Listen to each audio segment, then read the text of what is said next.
英語聞き流し10分間、名作リスニング、英語テキストと MP3 ダウンロード、その他の物語は、ホームページよりご利用いただけます。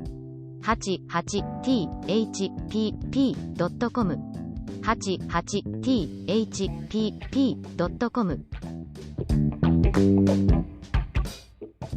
And it seemed to Beauty, now she understood him better, that when she said, "No, beast," he went away quite sad.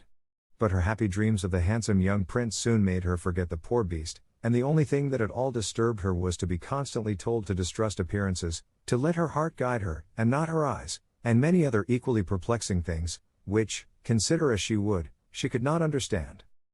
So everything went on for a long time, until at last, happy as she was, Beauty began to long for the sight of her father and her brothers and sisters, and one night, seeing her look very sad, the beast asked her what was the matter. Beauty had quite ceased to be afraid of him. Now she knew that he was really gentle in spite of his ferocious looks and his dreadful voice. So she answered that she was longing to see her home once more. Upon hearing this, the beast seemed sadly distressed, and cried miserably, "Ah! Beauty, have you the heart to desert an unhappy beast like this? What more do you want to make you happy? Is it because you hate me that you want to escape?" "No, dear beast," answered Beauty softly, "I do not hate you, and I should be very sorry never to see you any more, but I long to see my father again. Only let me go for 2 months, and I promise to come back to you and stay for the rest of my life." The beast, who had been sighing dolefully while she spoke, now replied, "I cannot refuse you anything you ask, even though it should cost me my life. Take the 4 boxes you will find in the room next to your own, and fill them with everything you wish to take with you. But remember your promise and come back when the 2 months are over, or you may have cause to repent it, for if you do not come in good time you will find your faithful beast dead. You will not need any chariot to bring you back. Only say goodbye to all your brothers and sisters the night before you come away, and when you have gone to bed turn this ring round upon your finger and say firmly, 'I wish to go back to my palace and see my beast again.' Good night, Beauty. Fear nothing, sleep peacefully, and before long you shall see your father once more." As soon as Beauty was alone she hastened to fill the boxes with all the rare and precious things she saw about her, and only when she was tired of heaping things into them did they seem to be full. Then she went to bed, but could hardly sleep for joy. And when at last she did begin to dream of her beloved prince she was grieved to see him stretched upon a grassy bank, sad and weary, and hardly like himself. "What is the matter?" she cried. He looked at her reproachfully, and said, "How can you ask me, cruel one? Are you not leaving me to my death perhaps?" "Ah! Don't be so sorrowful," cried Beauty, "I am only going to assure my father that I am safe and happy.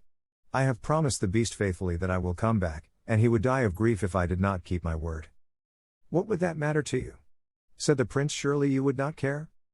"Indeed, I should be ungrateful if I did not care for such a kind beast," cried Beauty indignantly. "I would die to save him from pain. I assure you it is not his fault that he is so ugly."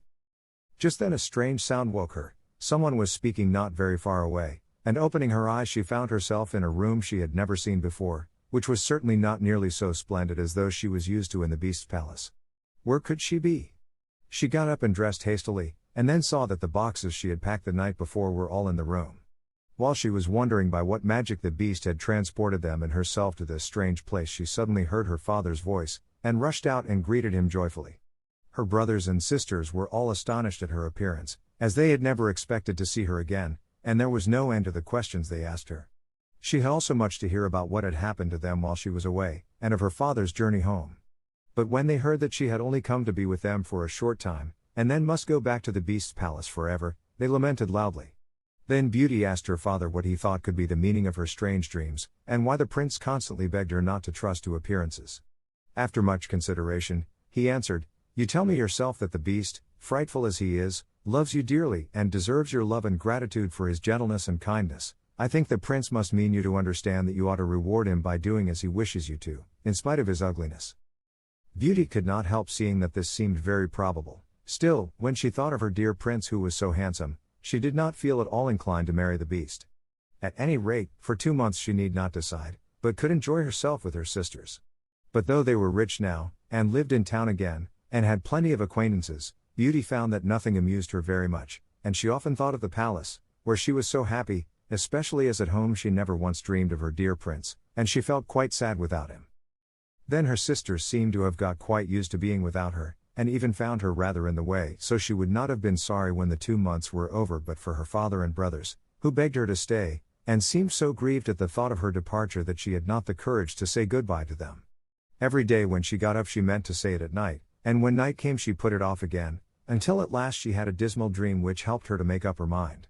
She thought she was wandering in a lonely path in the palace gardens, when she heard groans which seemed to come from some bushes hiding the entrance of a cave, and running quickly to see what could be the matter, she found the beast stretched out upon his side, apparently dying. He reproached her faintly with being the cause of his distress, and at the same moment a stately lady appeared, and said very gravely, "Ah, Beauty, you are only just in time to save his life. See what happens when people do not keep their promises. If you had delayed 1 day more, you would have found him dead." Beauty was so terrified by this dream that the next morning she announced her intention of going back at once, and that very night she said goodbye to her father and all her brothers and sisters, and as soon as she was in bed she turned her ring round upon her finger, and said firmly, "I wish to go back to my palace and see my beast again," as she had been told to do. Then she fell asleep instantly, and only woke up to hear the clock saying "Beauty, Beauty" 12 times in its musical voice, which told her at once that she was really in the palace once more. Everything was just as before, and her birds were so glad to see her.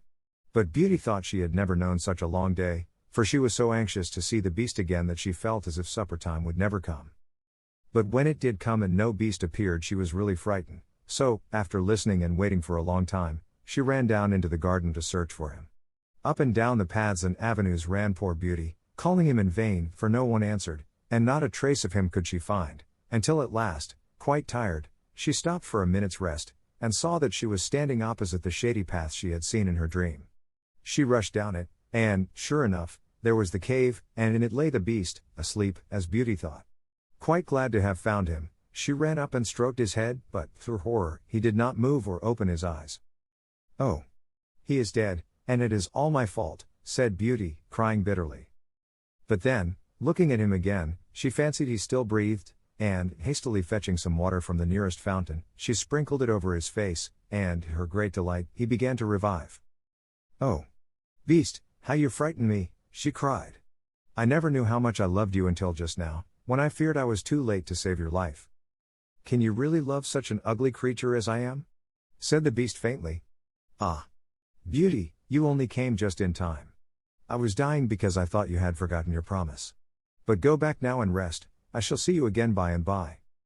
Beauty, who had half expected that he would be angry with her, was reassured by his gentle voice, and went back to the palace, where supper was awaiting her, and afterward the beast came in as usual, and talked about the time she had spent with her father, asking if she had enjoyed herself, and if they had all been very glad to see her. Beauty answered politely, and quite enjoyed telling him all that had happened to her. And when at last the time came for him to go, and he asked, as he had so often asked before, "Beauty, will you marry me?" she answered softly, "Yes, dear beast."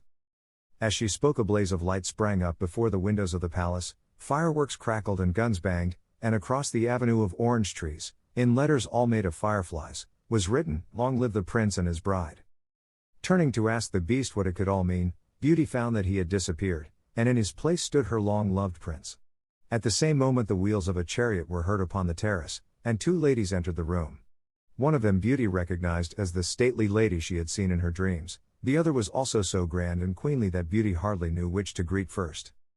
But the one she already knew said to her companion, "Well, Queen, this is Beauty, who has had the courage to rescue your son from the terrible enchantment. They love one another, and only your consent to their marriage is wanting to make them perfectly happy." "I consent with all my heart," cried the Queen. "How can I ever thank you enough, charming girl, for having restored my dear son to his natural form?" And then she tenderly embraced Beauty and the prince, who had meanwhile been greeting the fairy and receiving her congratulations. "Now," said the fairy to Beauty, "I suppose you would like me to send for all your brothers and sisters to dance at your wedding?" And so she did, and the marriage was celebrated the very next day with the utmost splendor, and Beauty and the prince lived happily ever after. 英語聞き流し10分間、名作リスニング、英語テキストと MP3 ダウンロード、その他の物語は、ホームページよりご利用いただけます。88thpp.com 88thpp.com